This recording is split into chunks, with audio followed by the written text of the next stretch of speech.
I'd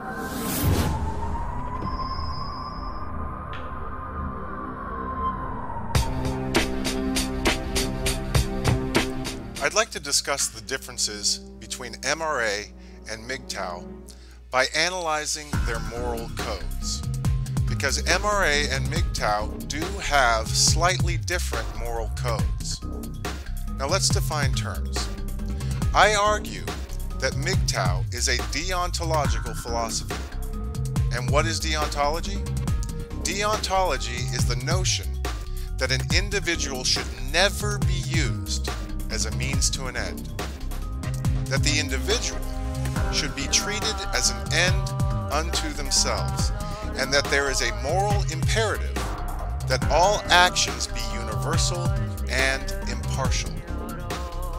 Deontologists also make their moral choices regardless of the consequences. This sums up MGTOW, in my opinion, to a T. The MRA has some elements of deontology within its moral stance.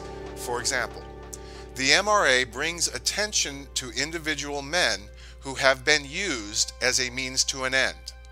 We see this frequently from them when they draw attention to male victims of domestic violence and absurd family court judgments against men. However, because you can be married and be for men's human rights, the MRA has to reconcile deontology with marriage, which is a utilitarian institution.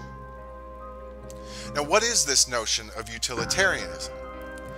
It's the notion that you make moral choices based on the greater good, considering whether the consequences of that choice is beneficial or not beneficial to the greater good. Utilitarianism is about consequences. Deontology is not about consequences, but rather a moral imperative that all things be universal and impartial. This is the problem that Paul Elam faces. His attempt to reconcile the purely deontological philosophy of MGTOW with a utilitarian institution, namely marriage, is absurd on its face. Now, why is marriage a utilitarian institution? Before I answer that, let's make it clear what actions are moral and what actions are immoral in terms of secular deontology. So let's revisit the definition. It is immoral to use an individual as a means to an end. Now, how does this play out in the real world? If I steal a book from a friend, I am using them as a means to an end to get the book.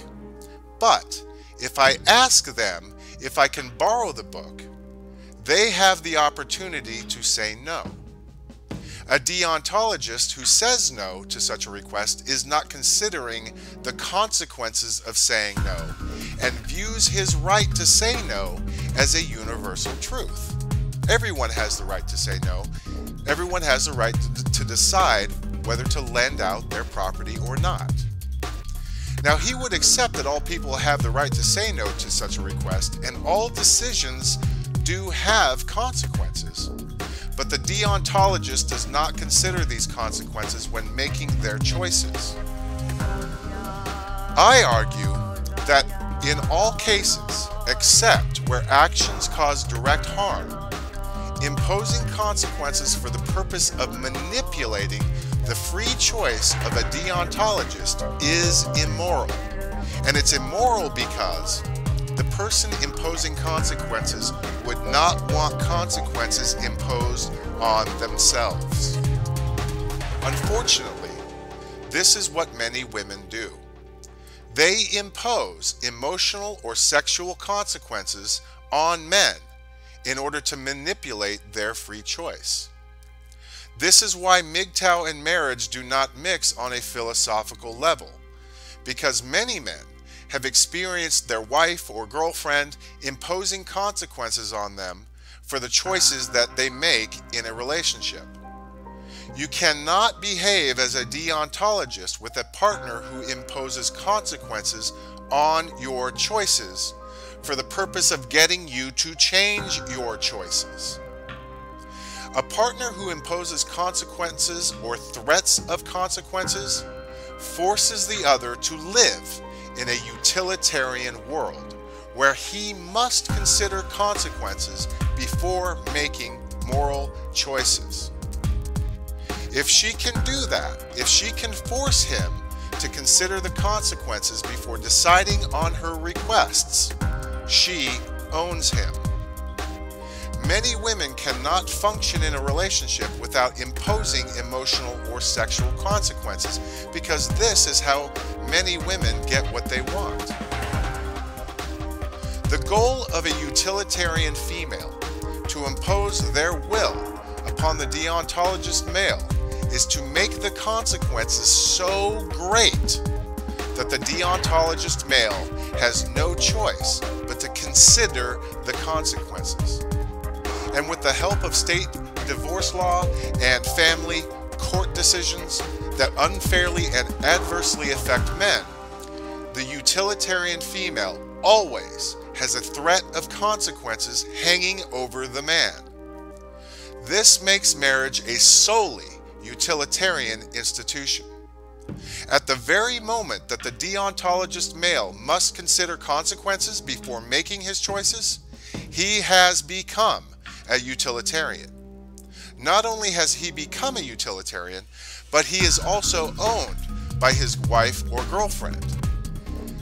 Therefore, to be a utilitarian is to be owned by whoever imposes consequences on you. It is possible to have is it possible to have a deontological marriage rather than a utilitarian marriage? Theoretically, I suppose it is. It would look like this. Both people do not impose consequences on the free choices of each other. But this is virtually impossible for most women, and it's even impossible for some men. So when Paul Elam tried to reconcile a clearly deontological philosophy with a utilitarian institution such as marriage by saying you can be both deontological and endorse utilitarianism in the form of marriage, in the minds of the MGTOW community, he completely went off the rails. Thanks for listening.